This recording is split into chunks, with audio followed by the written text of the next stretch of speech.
Hi there. In this series of videos, I want to help you understand the top 3 lies that will keep you stuck, miserable, and unable to change. I want to also thank you for investing your time and energy to be here with me right now. I don't take that for granted. I know this is a very busy time of year, and I want you to know you've made a wise choice. One of the things I've learned is this: 80% of success in life is simply showing up. So thank you for showing up. I know it's hard sometimes to give your time and your attention, but turn everything off so you can really listen. How would you like to feel more empowered to get unstuck, to know what you could do to change your current situation, especially your mood, or even your most significant relationship? Now, since we're going to spend some time together, would it be okay if I just told you a little bit about myself so that you have a context for why you should even listen to me? I'm Leslie Vernick, a relationship coach, counselor, and the author of 7 books, including the best-selling books, The Emotionally Destructive Marriage and The Emotionally Destructive Relationship. Today, my life is full and it's meaningful, but it wasn't always that way. When I was 8 years old, my world turned upside down. My mother decided she no longer wanted to be married to my father, and my parents went through a very ugly divorce. My mom moved my younger brother, sister, and me to an apartment in Chicago where we knew no one. She was also an alcoholic and abusive, especially toward me. And there were times that she didn't come home at night, and we were left to fend on our own. Broken families and single moms were rare when I was a child. And because of that, I felt very ashamed and self-conscious around my peers. Deep down, I believed that I was not good enough. I wasn't pretty enough, I wasn't smart enough, popular enough, or skinny enough to be valued. In grammar school, I was never invited to the birthday parties of the popular girls in my school. And I was often, if not always, the last one picked for the sports teams. Therapists today would say I struggled with a poor self-image or low self-esteem. You see, in my little girl's mind, I thought if only I could copy one of the more popular girls' haircut, or her laugh, or her look, or her mannerisms, then maybe the kids at school would like me. But the odds were against me fitting in. I came from a broken family. I had a face full of freckles, 2 chipped front teeth that I got in an angry episode with my mom, and a haircut that she gave me when she was drinking and in a bad mood. Then, at 14, my life changed again. My father, who had remarried and recommitted his life to Christ, had been petitioning the courts for years to get custody of us because of my mom's behavior. And now he finally won. This was unheard of over 45 years ago. Dads rarely got custody of their kids. Now, you'd think I had seen this as a good news move, but I did not. At 14, I had a lot of freedom. I could do what I wanted, no one telling me what to do. The only rule I lived by was to not get in my mom's way. But now I had to move to the suburbs with my dad's new wife and family. Now I had to go to school every day, church twice on Sunday and once on Wednesday, and I had chores and responsibilities, and I was not happy. But God had a plan, and over the months I saw a very different lifestyle, as my father was leading his new blended family to learn God's ways and not our own. And so in about a year, I accepted Jesus as my Savior, and I began to love and serve him. But what I didn't know was that I still had a lot of internal junk, lies and deeply embedded mindsets and hurts that I needed to identify and work out of my life in order to truly get healthy and be set free. The Apostle Paul talks about that process when he says that we're to be transformed, and it starts by the renewing of our mind. I tell you this because I have struggled with being stuck and feeling helpless, stuck and feeling hopeless, and definitely stuck and feeling resentful. Stuck not knowing how to relate to my mother, because even as I grew up and became an adult, she was still abusive to me. And as a Christian, even as a Christian counselor, I had no idea back then how to implement boundaries or even what boundaries were. I didn't know how to take care of myself in those moments of her cruelty without resorting to my own familiar habits of either returning her evil with some evil of my own or just becoming overwhelmed with helplessness, shame, and anger. But over the years, God has taught me how to get unstuck. He's taught me how to identify the lies that kept me stuck, angry, helpless, and unchanged. And I want to teach you a little bit about what he's taught me. By the end of our time together today, I want you to learn 3 specific ways that you can move out of being stuck in people-pleasing, busyness, and overwhelm. Because the very first mindset or lie that we must identify and change if we want to get unstuck is this one: I'm not doing enough. I'm not doing enough. Other variations of the same lie is I have to do more, or I must try harder. Anne Voskamp, the author of the wildly famous book 1,000 Gifts, writes this. She says, I wake to the discontent of life in my skin. I wake to self-hatred, to the wrestle to get it all done, the restless anxiety that I'm failing, always failing. I live tired, afraid, anxious, weary. Would I ever be enough, find enough, do enough? Can you relate to her words? I sure can. And her words deeply resonate within me. Most women I know work with this struggle in one way or another, this internal feeling of never doing enough. Let's look at 3 places where this lie comes from. The very first place is from our culture. Are you the kind of woman who feels good about yourself when you do get it all done? When you check everything off your list? When you succeed at accomplishing a tough task? It's a great feeling, isn't it? But what happens inside when you're sick or tired or you can't do it all? What happens inside when you make a huge mistake or your list goes on and on and on and there is no end? What does it say about you when you don't get everything done all the time? Not a thing, unless you define yourself by your performance and your very worth depends on your ability to accomplish and perform. Then you will feel worthless and ashamed about your inability to get everything done.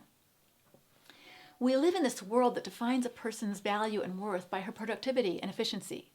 How much we get done and how well we can do it are the benchmarks of a good day or feeling worthy. The more efficiently we produce, the better we feel. The downside, however, is that continued good feeling depends on keeping up the momentum of doing more and doing more and doing more. And this doesn't come without a cost. And what's often sacrificed in the whirlwind of too much doing is often our very personhood, as well as our relationships with others. God defines personhood and success very differently than our culture does. Jesus warns us, what good will it be for a man or a woman if they gain the whole world yet forfeit her own soul? Thomas à Kempis writes in his classic book, The Imitation of Christ, "Blessed are the ears that catch the pulses of the divine whisper and give no heed to the whisperings of this world." From Christ's perspective, success isn't measured by how much we do or how much we earn or how much we have, but by how well we love and what kind of person we're becoming in the midst of life's activities. As Christians, we readily acknowledge the truth of God's word, but in our daily lives, many of us still fall prey to prioritizing productivity over real relationship, either with God or others, or even our personal rest and refreshment. How can you detect when you've slipped into this cultural mindset? Pay attention to what gets sacrificed or put on the back burner when time is crunched. Is it your doing or your being? I remember one Christmas season, I was so busy, I never even got the ornaments on the Christmas tree. I just had the lights on. But you know what? It didn't matter. When my children were young, I chose not to work outside the home, thinking I would have plenty of quality time to spend with them during their formative years. But even there, I found myself bowing to the idol of productivity and efficiency. I found myself impatiently yelling at my kids when their needs or demands disrupted my to-do list or what I wanted to get done for the day. And what that showed me was that getting things done was more important to me than growing in patience or practicing gentleness with my children. It kept me stuck in those negative emotions until I found the way out. Now, I still find it easier to do than to be. A few years ago, I attended a silent retreat, and if you don't know what a silent retreat is, it's where you go to a retreat center and you don't talk for the entire weekend in order to listen to God. I had done one before, but I never succeeded in being totally quiet because I went on this retreat with my best friend, which is not a good idea. So this time, my spiritual director added an additional challenge. He told me he didn't want me to read anything while there except my Bible, and even to do that sparingly. What? Since I wasn't going to be talking, I had brought a suitcase full of good books, of course on spiritual things. But now, what was I going to do with myself? It was February. It was too cold to go outside and walk for any length of time. So the first night, I ended up going to bed at 8 o'clock. There wasn't anything else to do. Well, I must have been more tired than I thought because I slept through breakfast. But Saturday crept by. And by lunchtime, I had prayed everything I knew to pray, and I started to feel really anxious. What was I going to do now? There were no distractions, no books, no talking, nothing but God and me and this deadening silence. But in those moments, I was strongly reminded of the verse in Psalm 46 where it says, "Be still and know that I am God. My value and worth is not determined by my activity level or what I produce." By Sunday afternoon, God reminded me over and over and over again that I didn't need to do anything right then. I could just sit and enjoy him. I don't think I'd ever done that before. When I returned home, my unopened suitcase was still full of unread books, but my heart was filled with a peacefulness and rest that I had not experienced for a long, long time. Now, a second reason many people do too much is they believe their well-being depends on receiving the approval and love and acceptance of other people in their lives. If only I try harder, then he will love me. Then he will treat me right.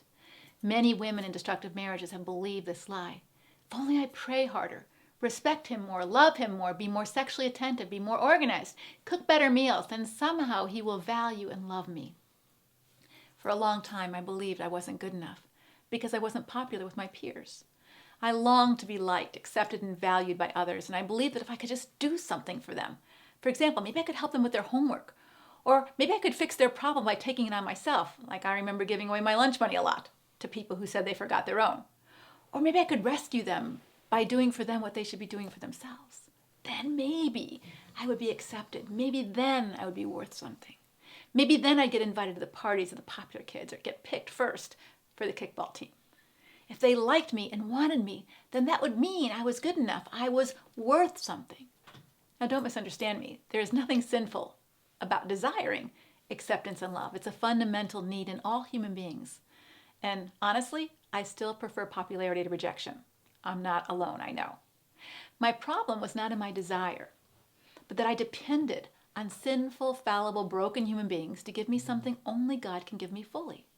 When I didn't get what my heart craved, I became unglued. I felt worthless, unloved, hopeless, and my internal sense of who I was depended on whether or not the people in my world liked and valued me. Now, when they did, it felt great. But when they didn't, I grew despondent and easily got stuck there. And I learned that depending on others to define me is a scary and unstable place to rest my self-worth. So please don't let yourself do that. When we believe the lie that we have to do more and try harder in order to get someone in our world to care about us, then we become a person-centered woman instead of a God-centered woman.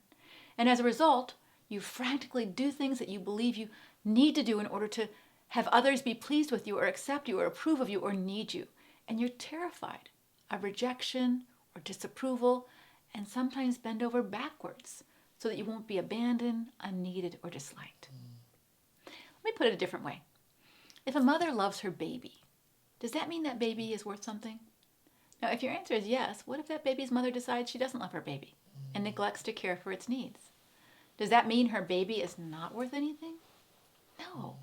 Many people would welcome the opportunity to love and parent that child if the birth mother didn't want to. Here's another example. If my husband tells me he loves me, does that mean I'm worth something? Well, what if he decides he doesn't love me anymore and wants a divorce? Does that mean I'm no longer lovable or valuable? Now, please don't get me wrong. Being popular feels a whole lot better than being rejected. But it is not a statement about who you are. Jesus wasn't popular or liked by everyone he came in contact with. For example, after healing a deaf man in Mark chapter 7, the crowd said, "Everything this man does is wonderful." But just a few chapters earlier, Jesus' own family said, "He's out of his mind." In addition, the most popular people in Jesus' crowd, the teachers of the religious law, said about Jesus, "He's possessed by Satan." Now, which was true? Among all the voices that tell us who we are, how do we discern who or what to believe? Although I imagine those comments hurt Jesus' feelings, he did not allow them to define his personhood. Jesus knew who he was. And it wasn't based on the words of others, but on the words of his Father.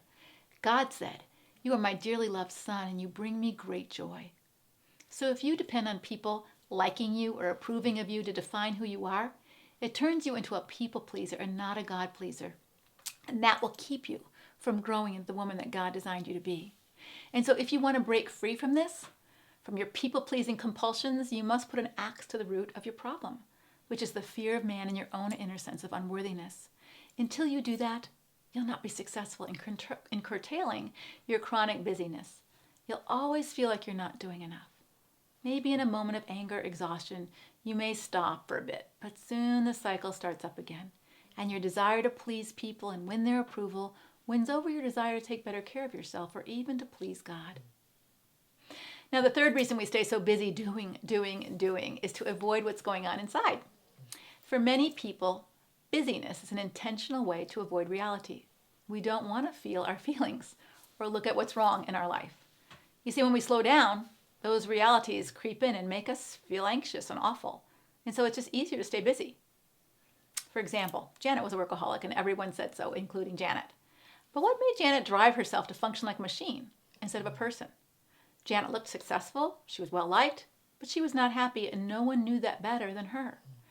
Yet she would not slow down. Why? Because she felt scared, actually terrified, to examine her inner life, her marriage, and she felt powerless to change it. So work seemed like a really good alternative. At least there, she was well paid, she could buy what made her feel good, and she got plenty of professional pats on the back. It was a good anesthetic for the deeper pain she felt. Busyness always dulls awareness, which is one of Satan's favorite ploys. Whether he keeps us deceived into thinking that meaning and purpose is found in our productivity or people-pleasing tendencies, or blinds us to other problems brewing in our life through our nonstop lifestyles, Satan distracts us from God's perspective and eternal realities, which are the truest things there are. Busyness distracts us from the spiritual life. Busyness can sometimes even imitate the spiritual life. And Jesus has something to say to those of us who do too much. He says this: "Are you tired, worn out, burnt out on religion? Come to me, get away with me, and you'll recover your life. I'll show you how to take a real rest. Walk with me, work with me, watch how I do it. Learn the unforced rhythms of grace, and I won't lay anything heavy or ill-fitting on you. Keep company with me, and you'll learn to live freely and lightly." That's out of Matthew 11 in the Message translation. It sounds good, doesn't it? To learn the unforced rhythms of grace. I like that. One of the skills in getting healthy as a person is greater self-awareness. We need to become aware of what's going on inside, our bad habits, our negative emotions, our destructive mindsets that rob us of our peace, our joy, our hope, our love. And we need to become aware when our doing begins to compromise our being, and understand that when we do that, we're striving and we're living by this lie that I'm not doing enough. We're out of balance. Doing is important, but only when it serves our being and the person who we are, who God calls us to be. Last fall, I sat out on my deck and watched the sun set over the hills, and it was breathtaking. I couldn't remember the last time I noticed it. And God gently reminded me in that moment that He gives me this spectacular gift many evenings, but I'm just too busy to notice it. How about you? Emily was a character in Thornton Wilder's play Our Town, and she dies in childbirth. She begs to return and live just one more day of her life with her family, and so she was granted her wish, but she was very disappointed with the results. Before returning to the cemetery, she speaks with the stage manager, and she says, "We don't have time to look at one another." She sobbed. "I didn't realize all that was going on, and we never, ever noticed. Do human beings ever realize life when they live it every minute?" The stage manager pauses and says to her, "No, the saints and poets maybe they do some. Please don't let that be you. I want you to wake up and notice. I want you to truly live your life." Earlier, I promised you 3 specific ways you can move out of being stuck in people-pleasing, busyness, and overwhelm. Earning your worth by getting it all done is a no-win race. You will never get everything done that needs to be done. And so number 1, the deeper question you need to ask yourself is, what is your unique life assignment? What were you put on this planet to do? What is your purpose to fulfill?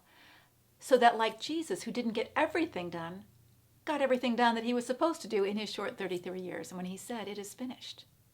To live your unique assignment, you have to learn to say no to many things in order to say yes to the best things. Oswald Chambers says, "The great enemy of the life of faith is not sin. It's the good that is not good enough." Slow down.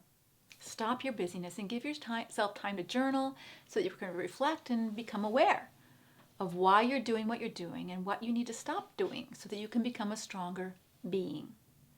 Second, trying to do more or trying harder to get people to love and accept you takes you down a very slippery slope, because when is enough enough? It never ends. The bar keeps getting higher and higher. Plus, when you're overly dependent on another fallible human being to determine your value and worth, it keeps you in a very unhealthy place. So to get unstuck, you must start to become a God-centered woman instead of a people-centered woman. This means slowing down, being still, asking God to define you, instead of looking to mere fallible human beings to tell you who you are. Read Psalm 139 slowly and imagine what God is saying to you. For example, he says this: "You know when I sit down and when I stand up. You know my thoughts even when I'm far away. You see me when I travel and when I rest at home. You know everything I do. You go before me and follow me. You place your hand of blessing on my head. You made all the delicate inward parts of my body and knit me together in my mother's womb. You saw me before I was born. Every day of my life was recorded in your book. How precious are your thoughts about me, O God. They cannot be numbered. If you really believe that, what difference would it make in how you see yourself? Like in Jesus' life, there are many voices around you who are going to try to tell you who you are. Which voice is telling you the truth? Which voice are you going to believe? Second, or third, I think it is, plan some intentional times of solitude and silence in the next few days. Spend 5 minutes alone, quiet, doing nothing. No noise, no electronics, nothing to do. Just be. Savor the beauty around you. Listen to your own breathing. Close your eyes right now. Just be silent. Breathe in and breathe out. Listen to these words. The Lord is my shepherd. I have all that I need. He makes me rest in green meadows and leads me beside the peaceful streams and restores my soul. Sometimes we think our healing comes by doing more, reading our Bible more, praying more, doing more church, doing more good things. But I have found the best healing comes in quietness and solitude, of doing less. If you've used busyness to avoid facing some painful truths in your life, know that it's an effective but crippling strategy to stay unaware and blind. Because when you stay unaware and blind, you will always remain unchanged. In our next video, I'm going to unpack the second lie that keeps people stuck, helpless, and miserable. And that lie is, I'm not getting enough. Now, where this first lie was, I'm not doing enough, the second lie is, I'm not getting enough. Perhaps you've recognized that you've been doing a lot and you're overfunctioning. You're rescuing, you're bending over backwards to do it all, and you're feeling a little bit tired of it. You're tired of giving and giving and giving and giving and giving and nobody ever thinking about me. You'd never ask anyone directly for what you need, but inside you're starting to get resentful and bitter that you're not getting what you want. Or feel like you've done your best to do it God's way. You've tried to live a godly life. You tried really, really hard, but your life never turns out the way you thought it would. Why do other people have more talents? Why do other people have a great marriage or babies when you're barren? Or a more stable job or better income? Why do other women have more beauty or brains or a better body? If you're honest, when you look around, you might be feeling a little resentful. And maybe you find yourself or the people around you regularly complaining, grumbling, discontent, angry, and you're not really sure why. Maybe it's because you're believing a lie that you deserve more and you're not getting enough. So watch your email box for the next video where we will tackle that lie. Until next time, God bless.